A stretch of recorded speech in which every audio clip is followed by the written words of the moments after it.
listening to the History of Aviation podcast with Derrick Beeler, David Rowe, and David Gorman. Hello and welcome to the History of Aviation podcast, a podcast series covering historic aircraft. I'm Derrick Beeler, and we are on location today, guys. And I'm joined by Mr. David Rowe, Bruce Kawakami, and Mr. Dave Gorman. And we are here on location. And where are we, Dave? We're here at the Tennessee Museum of Aviation in Sevierville, Tennessee. We're going to interview founder and pilot Neal Melton, who's going to tell us a little bit about his career and this museum. We're excited to spend time with him and visit the museum. If you haven't been here, my gosh, what are you waiting for? It's fantastic. Yeah, great place. I love coming here. 22 years they've been here, and they've got lots of stuff to see. So please come check them out. And we're on location here. And what else did we get? We finally got Bruce. I've actually been on this podcast before, but I was in a car driving to Oshkosh. This is true. We've got you pinned down now on a microphone. Actually, not driving. So. Yeah, this is actually Bruce Kawakami and I met here at this museum for the first time. And despite that, I still enjoy coming to the museum. Well, and the same goes for me. This is where we first hooked up from being online. We talked online and met here. So this is the place where this whole rabble-rousing crew got together. It's a great place, and we know you'll enjoy our discussion with Neal. Definitely, and it's so. What initial thoughts, David Rowe, on this museum in general? Just a fabulous place. It's one of the only places in the world that you can get two P-47s that are flyable together, that you can see side by side. They've got Sky Raiders. They've got a gigantic albatross in the museum. MiG jets. It's just a great collection of different aircraft, engines, artifacts, uniforms. It's a classic aviation type museum. If you like anything aviation related, there's something here for you to see. Definitely. Bruce, your initial thoughts of the museum? Oh, it's awesome because there's not a lot of places in Tennessee for aviation enthusiasts to go and to have a flying museum here is incredible. And, it is the only place that has two airworthy P-47s anywhere in the world. There you go, Dave Gorman.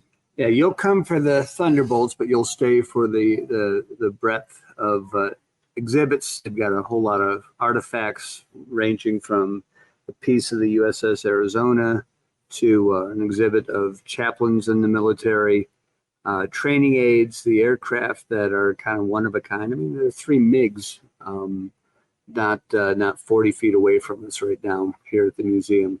It's just a great place, and I'm the kind of person that thinks nothing of driving 4 or 5 hours to Dayton to that museum, and to know that we have a place that is this close to so many folks in East Tennessee.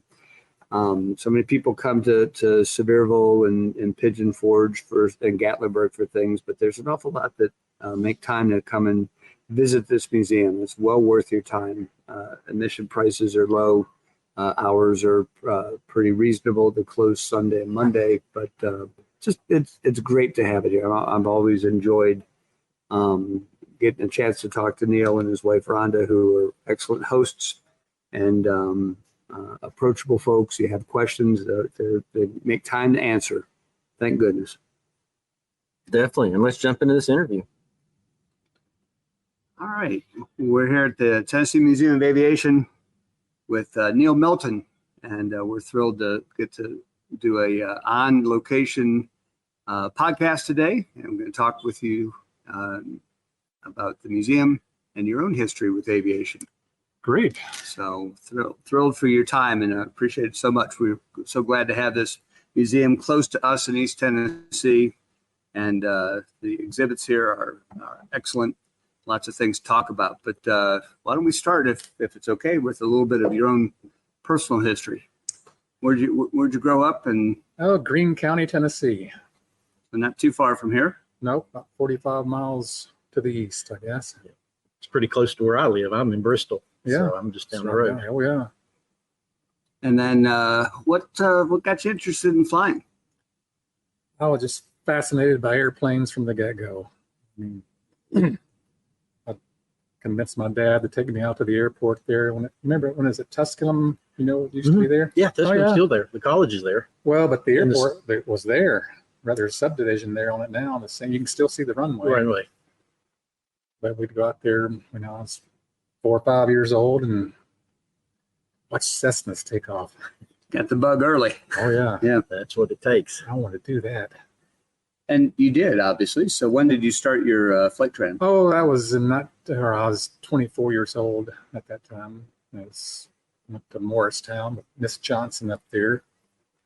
She was, I'm sure you guys know her, maybe. And Yeah, Mama Bird. Yeah. Got in Absolutely. she had 3 Cessna 152s there, and whichever one was available, she'd bring out her seat cushions, and we'd climb in. So you were taught by the master. Oh yeah, I think she was 75 at that time, I believe. She was 70 something. Yeah. Right. And she still did it long after you Oh, yeah, finished. yeah. That's the amazing part is she continued for years after that. Yeah, and I flew with her, got my private with her, my tail wheel instrument from her. And she was also an examiner, you know, and these other people get sent up there from other instructors, and they were just terrified because they always heard about her. And Well, she was a legend. yeah, of course I flew with her all the time, so You weren't worried at all, were no, you? Yeah, it was just, the it was flight just her. test was just the other day. Right, right. Man. Do you remember best advice she ever gave you? Well, I guess she'd always trim the airplane, you know, when you're landing. Yeah. Trim it. She would elbow you. Trim it. She had a way, huh? Well, yeah, just pay attention to her. Yeah. You Well, think I she mean- might be over there asleep and resting, but you did something wrong. She was on it. She had over 50,000 hours, I think. in the- 63,000. I Yeah, believe. it was gosh. just unbelievable amount of time in the air. She was always. Well, I got the tail wheel from her. I bought a Ronca Champ. Had somebody fly it up there. And she said, "Yeah, well, I'll teach you how to fly that." And we went out and flew it. And I said, "Can we do some spins?" Because everything else was flying. You couldn't do spins, and a 152 was prohibited. Right. Oh yeah, so, you know, spun the airplane. She didn't mind whatsoever, and she was all. And the Champ, since it's a tandem airplane, she was in the back. And I remember, you know, usually she would, in the Cessna, she would pull the power off on you, but you could see her getting to do it. We was on the downwind to land up there, and she pulled the throttle back on it, but I didn't see it because she did it from back there. Yeah. I thought the thing really quit on me. And I turned right to the airport, and we made it. And she just pulled the throttle back. Okay. Yeah. Well, that was her job, is to It was good training. teach you the training. You know, how do you react? So, that's amazing. So, tell us a little bit about the museum. When and how did that get started? Well, by that time, let's see, this is about 1998, I guess. I bought the Thunderbolt as a project. Still wasn't flying, but I had the T-28, the Twin Beach, T-33, and then I got the T-6 somewhere around there too. So I had all these airplanes. I need to have them somewhere. So, Right. yeah. Anyway, the museum came about, mostly because of that, because I had several airplanes already. Then after that, it just, you know, a few other airplanes came in from other people, and now it's full of airplanes. It looks good. We like that. No, we love it because there's lots to see. As a matter of fact, walking in today, I'm going, I don't remember seeing that. I got to get my camera and take a picture of that because that's new. You're always adding to it. You're always finding new things. Yeah, we're at the point now where we have to swap some things out because we're just full. Yeah. But it's That's just another okay. good reason to keep visiting, to see what's new. Yeah. Making Yeah. room for things. I don't like stale, No, It's- you know. no, absolutely not. I noticed the Sky Raider is out. Is it an It's just annual? next door. Yeah. I think I flew it Tuesday. So it's flying. And we're getting ready to switch it out. I got to do some repair work on the door up here to be able to get in and out. Nothing serious, but Yeah, it's just like a house. There's always It something is. that's got to be fixed. So first Warbird you flew? T-28. T-28? Yeah. And how long after you flew one before you bought one? Oh, I think I got a ride with John Schaffner. He had one at the time, and that's how I met him actually. And I was wanting one already, and I had one within a year or less, probably, when I started looking for one. It was one that was it was in Van Nuys. This is the same one you have still? Yeah, that's the same airplane. Yeah, Been with you a while. quite a while. And then you said you got the Hunt Hunter as a project. Mm-hmm. And so where was that? Well, that one, located? it was out in, let's see, it was in California. It might have been at Long Beach, but I'm not sure which. It was a project too. Mm-hmm. It didn't even matter. I don't even know if it was at the airport or not. And it was a guy brought it, re-imported. Is that how you say it? Back from Brazil. Sure. He brought 4 of them in. 2 of them had already sold, and he had 2 other ones left. And so I got Bill Clares, who I met through John Schaffner, because he got this one appeared on. And I had Bill go out and look at this project, and he went out there and he said, "Yeah, it can be done, but you should buy both of them," which I did. Yeah. And it turned out the other one's still out there, pretty well complete, even though it's really rough. Right. But it should fly again at some point. It's exciting. Yeah. Yeah, more Thunderbolts. I think I've seen pictures of Hunt Hunter on a pole down in Brazil. Yeah. There's some out there. I think it was on Other a pole. pictures, Yeah. At a air base there somewhere. And it was corrosion. The main spars were eat up. They had to be totally replaced with brand new spars. So it was just a shell, but had a lot of, bits and pieces you need for an airplane. Well, one of the interesting things is the fact you've got 2 Thunderbolts here and the remains of one sitting next to it. So you can see what a restoration could start from to become an actual flying bird. Well, yeah, the fuselage wreck over there that's a few of those parts was used on John's airplane. Really? One of Okay. the rudder components broke, and Jeff took a part off that airplane and put it on John's. You're Flying kidding. again? Yeah. Wow. Did not know that. Well, I mean, that's the amazing part about restoration is, there's pieces everywhere, Mhm. and you just never know. Well, yeah, there's still some parts out there. Just a matter of get them when they turn up. Mm-hmm. It's important too. Well, so you trained for the P-47 in the 2-seat trainer version, I believe, right?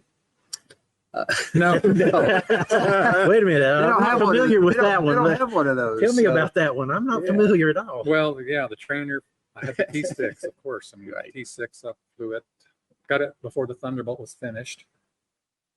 I flew it 200 or 300 hours. I don't remember. Yeah. But I do remember the first flight in the Thunderbolt when it was done, and it was test flown in Rialto, California, where they built it. So I went out there, got in the airplane.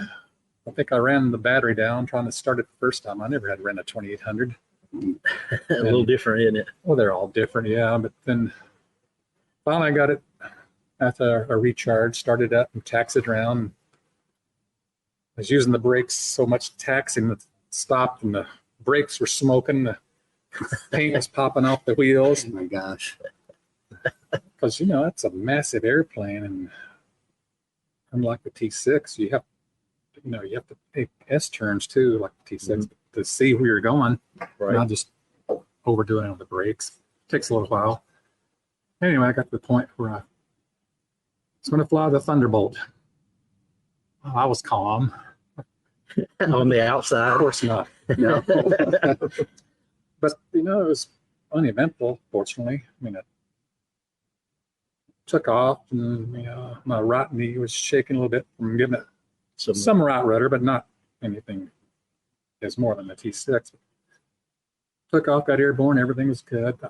First thing I thought, wow, I got to land this thing at some point. But I went out and flew it around a while and got the feel of the airplane, and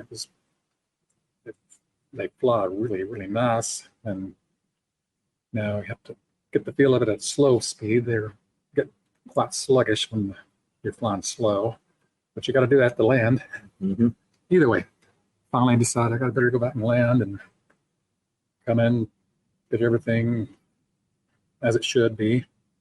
Landed, and no event, no, just non-event, and just landed, and it compared to the T6 is much, much easier. Well, I mean, they've always said the T6 was the pilot maker. You learned all your bad habits and got rid of them there before you moved on to the higher performance. The Thunderbolt, just you're on the speed you need to be. The mains come right down. They stay on the ground. It doesn't balloon up, and it tracks straight. And that was it. Yeah. Solid. And how many hours have you got in a Thunderbolt now? Do you know? 1,030, I guess. Yeah. So quite a bit of time. More than I had in the T6. Yeah, I'm sure. It's more than a lot of other people flying today, too. Yeah, because there's not too many Thunderbolts out there. Well, I think in combat, they got 300, 400 hours maybe in the Thunderbolt during the war. That's what the guys are getting, I think. Yeah. It's pretty amazing thing. The Sky Raider. Oh, yeah. It's your new one. What's the backstory on that?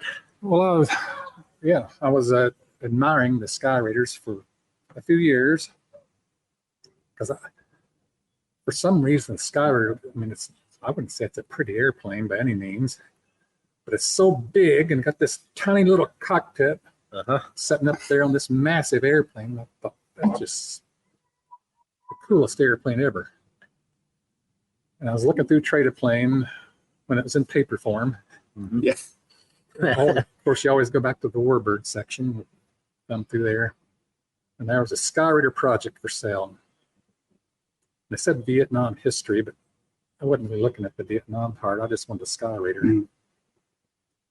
So, I thought, I want to get rid of this T6 because I don't hardly ever fly anymore.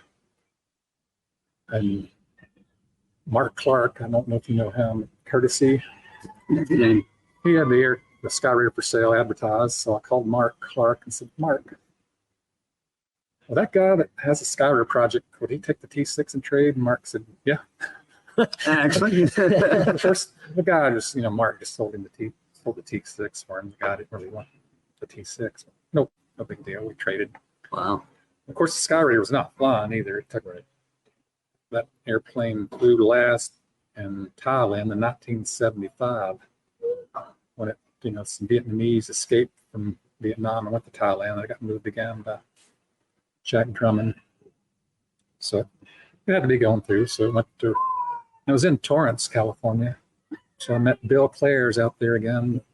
We did Thunderbolt. We wanted to look at the Sky Raider, and it's been sitting for years. It's set up when it came back from Thailand in about 1980 with, Dave Talashay brought those four back over here. And this one set up, I think, Long Beach or somewhere in that area, just outside in the desert. The canopy was broken on it, and the outer wing panels are laying in the dirt. So it's been sitting there for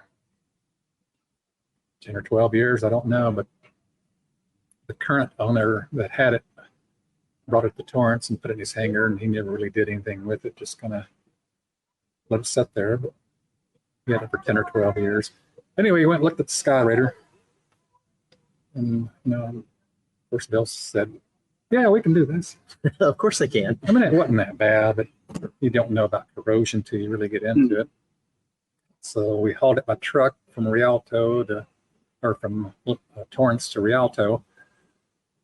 And those airplanes, the center wing does not demate from the fuselage. So it's a 25 feet wide load by truck going down with escorts and everything else. But fortunately, Torrance is only 45 miles or 50 miles away, I guess, from Rialto. So not too long. So I got over there and got it to Rialto, no problem.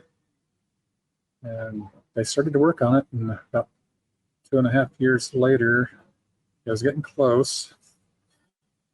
But also Rialto was being closed by the officials there, so I got to get this airplane. Time was of the essence. And Westpac was moving to Colorado Springs. Okay, they was running the Sky Raider and everything was going well, but then one cylinder, the valve started sticking on it. Pulled it off, changed cylinder. And this is a new overhaul too. Okay, go back to running it. Another cylinder, valve started sticking closed or open, whichever. And they took another cylinder off, changed it. And by the third one, Bill said, this engine ain't going to make it. Soon enough. So I had to call Blakey, who did the engine, who I really like. He does good engines. Yeah, well, bring it back down here. We'll replace them all. So I trucked the engine back down there to Dallas. But by that time, the airport was closing in Rialto, so wound up the Skyraider had to get moved by truck again to Colorado Springs. Ooh, now that's a trip. Oh, that was a trip. And Arizona didn't want it in their state.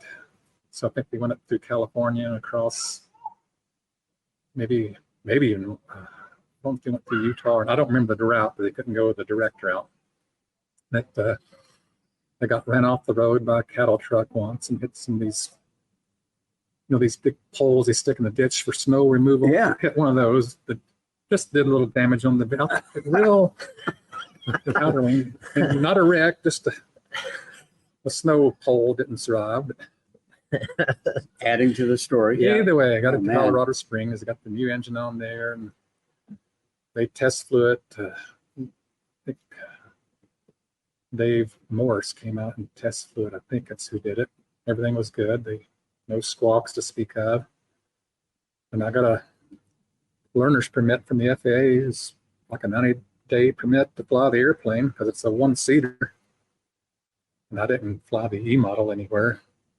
So, and I'm a Thunderbolt for a long time, so that was not a big deal. Yeah, no. I flew around in a certain area there around Colorado Springs for 3 or 4 hours, and Dave Morris came up and did the flight review from the ground because it's all you can do. Mm-hmm.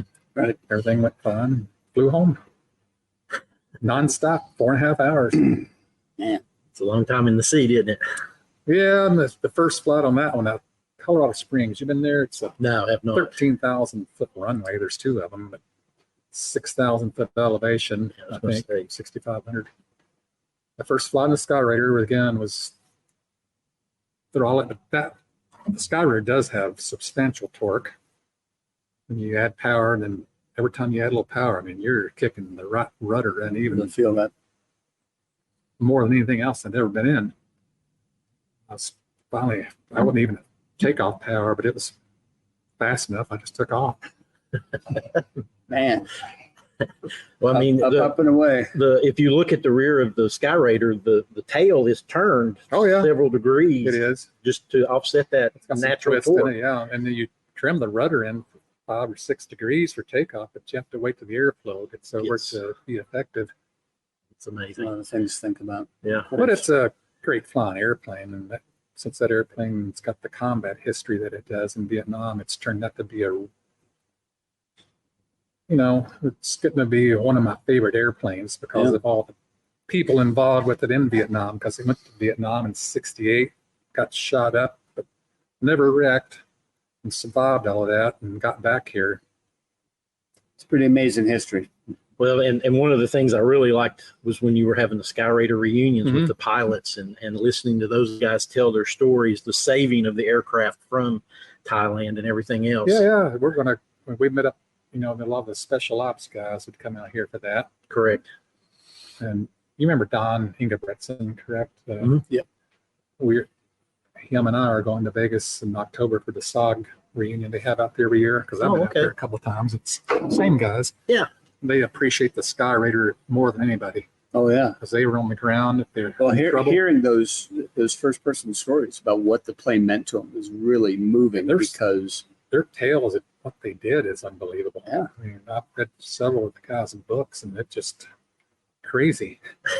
Well, they were asked to do crazy things. And they would always say the Skyraider guys was the crazy people flying those airplanes around, but all the Skyraider guys said, I'd rather be in here than what you guys are doing. Well, mutual admiration there. yeah, exactly. So, no, loved all that. The meetings and stuff you have, the gatherings, those are amazing. Yeah, hopefully we can get some more of those in here before long. Just, the pandemic shut everything down. Yeah, And everything's slowly building back. well, hopefully we can. I want to do that. That was as much fun as anything. Oh, absolutely. Now, like you said, the stories are just amazing, absolutely amazing. Some other things you've done the Hellhawks reunion.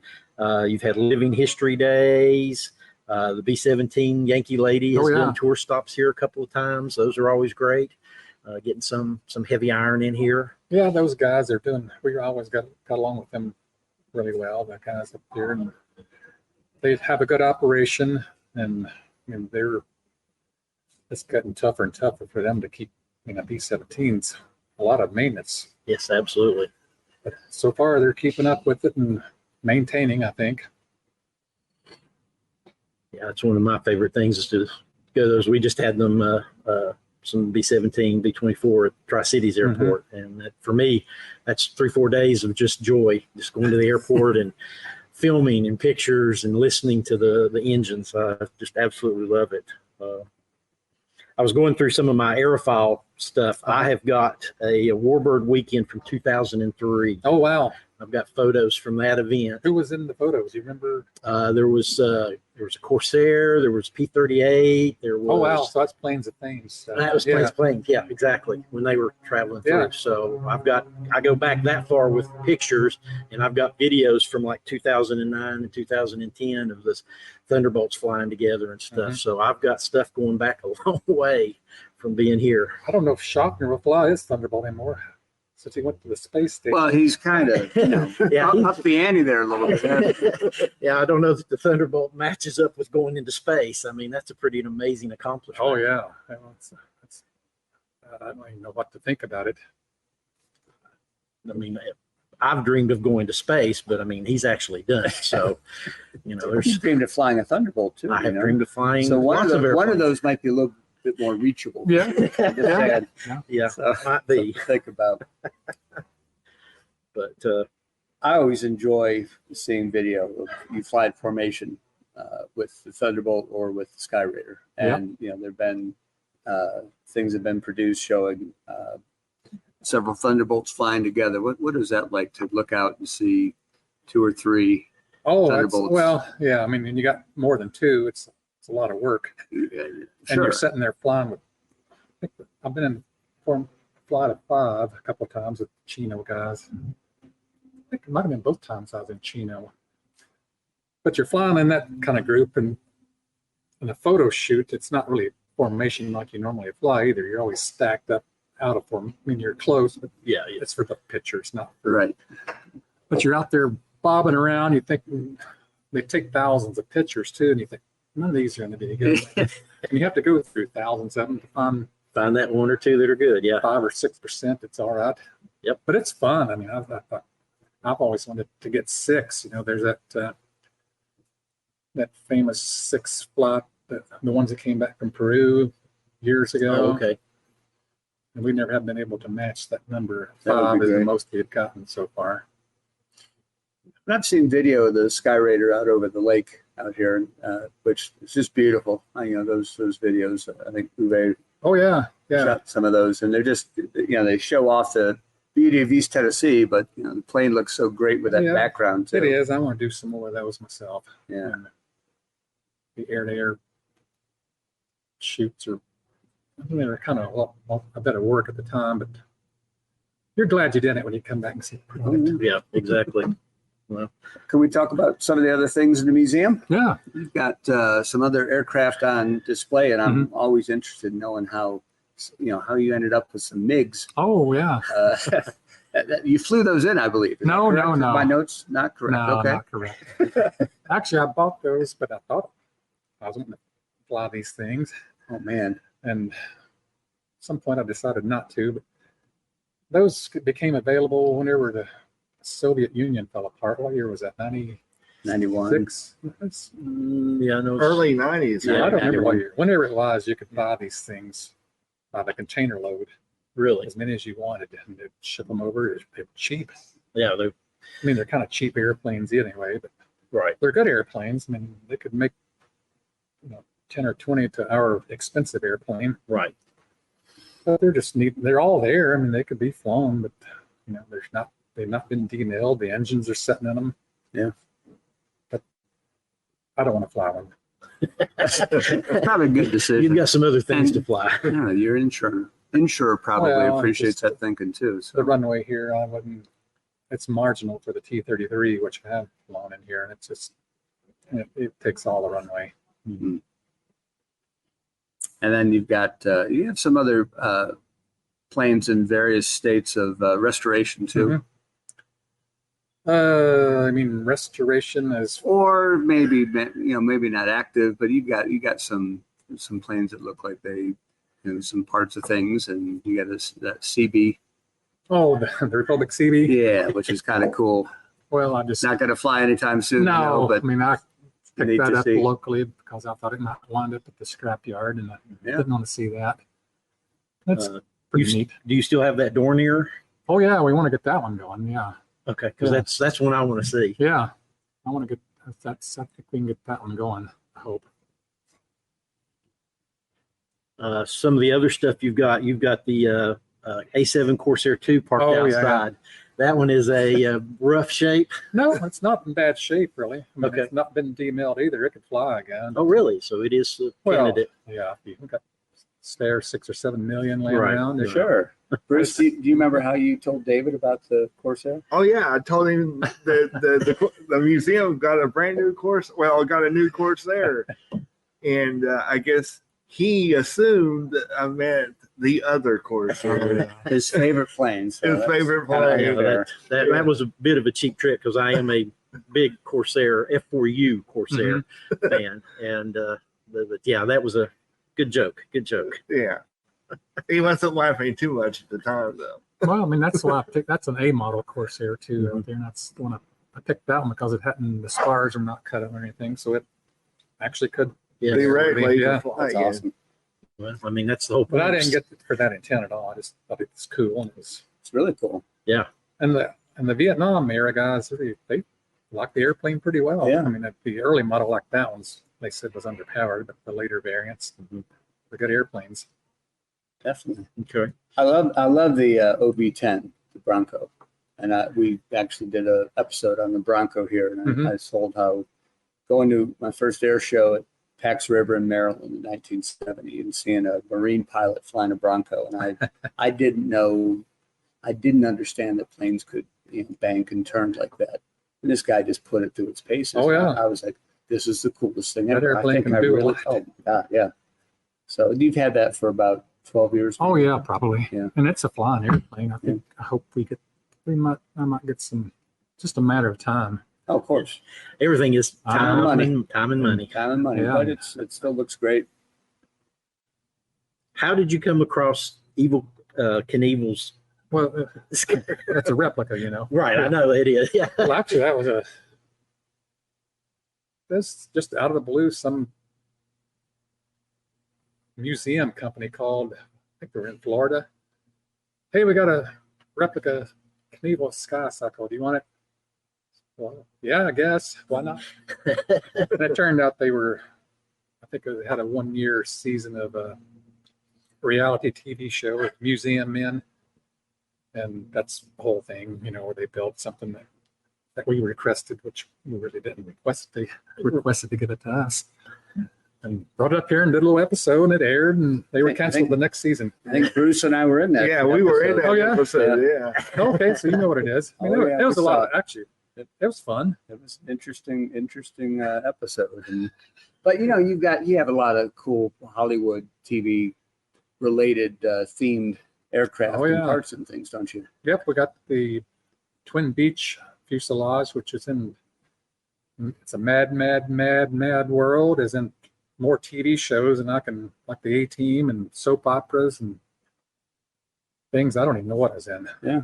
And the B-25 cockpit was in the film In Harm's Way with John Wayne, Kirk Douglas, and a TV episode of Wonder Woman, and I think it might have been on the set of the first Catch-22, but I don't know that they used it, but I think it was there. It was available. I think it was available for Pearl Harbor, but I don't think we wound up using it either for that. So it's got pretty good history. Yeah. It's been around a while. And a few other fuselages there is used in Fresh Prince of Bel-Air and Home Improvement and some other TV shows that I don't even know of yet. It's a pretty unique exhibit, though, and a unique collection to have all those related television. Yeah, a lot of movie people that come in production here, things. they don't expect to see that kind of thing in here, and they're not everybody's into warbirds, but they come in here anyway. But they'll find that it may be more interesting than P-47. Maybe. Well, you've got a collection of engines too, aircraft engines. Yeah, it's That is pretty fascinating. Yeah, it is. And just car guys can go through there and be amazed at that. Be happy with that too. Training aids. You've got the KC-97G hydraulic trainer or something. I think it's got some hydraulic and electrical components to it. And Boeing built that. I guess they had to supply a certain number with the number of airplanes. So that is Boeing, isn't it? KC-97. Yep. Mm-hmm. And so I'm sure But it's pretty cool to see that. I don't know where else you'd see something like that. I've never seen anywhere else. Yeah. This is the only place I'm aware of. Well, actually, that one survived. What was the museum there in Champaign, Illinois, or Rantoul or somewhere there? Yeah. Right there. Yeah, Rantoul. It actually, that's where it was at. Then it made its way down to the tanker base here in Knoxville. And they put it back into a building, and Nobody's going to use it for something, for display, but we just sat back there for 5 or 6 years, and finally I said, "Do you want this?" And I said, "Yeah, Absolutely. Absolutely. Yeah, that fits Good right in. place. Well, at least some KC-97 guys will travel to see it. Absolutely. Maintainers, absolutely. And then there's a jet, there's a training aid. Is it a navigation aid? The T-33. Yeah. Or the P-80, but it's a P-80 cockpit, and that's what it is. It's a link trainer. Yeah. I mean, it's a modern, not like the World War II one. This thing is full of vacuum tubes and transistors and. Back in the good old days of. But it's an eclectic collection. That's a great thing about it. It is. We talked a little bit about your exhibit on faith in the military. And, we get a lot of good comments on that because people come in, they don't expect to see that either, and then they just appreciate it, and they'll tell you. Yeah. Oh, absolutely. Meaningful. I mean, you've got a collection of uniforms and artifacts in the gallery there that are just amazing. You can spend hours just looking through all that stuff. Piece of the Arizona. Oh yeah, piece of rusty angle iron, and I'm still amazed that the Navy would even have kept that long. And it's great that that you're entrusted to have that here and tell that story. I'm surprised they kept it when they had to cut it away and store it, and they did. Yeah. Luckily. Right. Absolutely.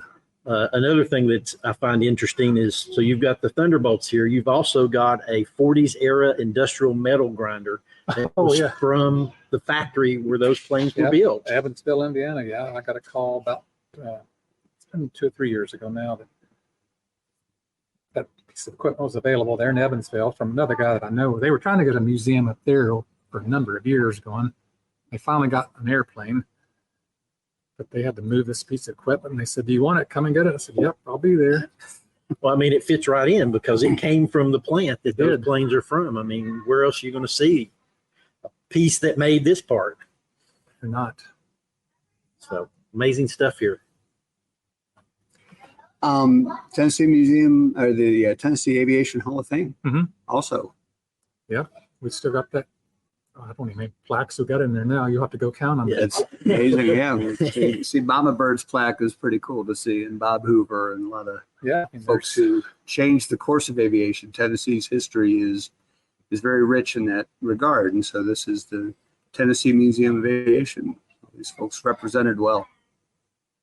Absolutely, great place. Please come and see it. You will enjoy it if you're an aviation fan. Or if not. We'll make you one. We'll make you one, absolutely. Right. So you might find something you didn't know about. Sometimes there are occasional demonstration flights or planes that come in, stopping and gassing and going occasionally, things like that. But certainly worth the effort to come up with everything else going on in this part of East Tennessee. You definitely want to make time to stop in. And what are the hours here, Neal? Well, we're closed on Sunday, Monday. And through the week, we're from 10 till 6 usually. And then we have some wintertime hours and maybe 10 till 5. That's generally it. Okay. And open for 22 years. Come up and see them. Absolutely. Thank you for sitting down with us and having a chat. Well, good to have you here. We sure appreciate your time and look forward to spending lots more time here at the museum. As a matter of fact, that's where I'm going to go when we're done here. Is brought my camera. I'm going to go take some pictures. Okay. Thanks again.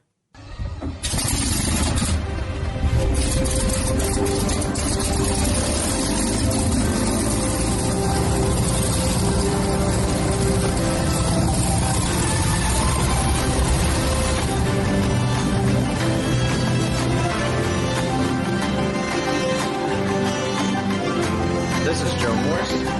You are listening to the History of Aviation podcast with Derrick Beeler, David Rowe, and David Gorman.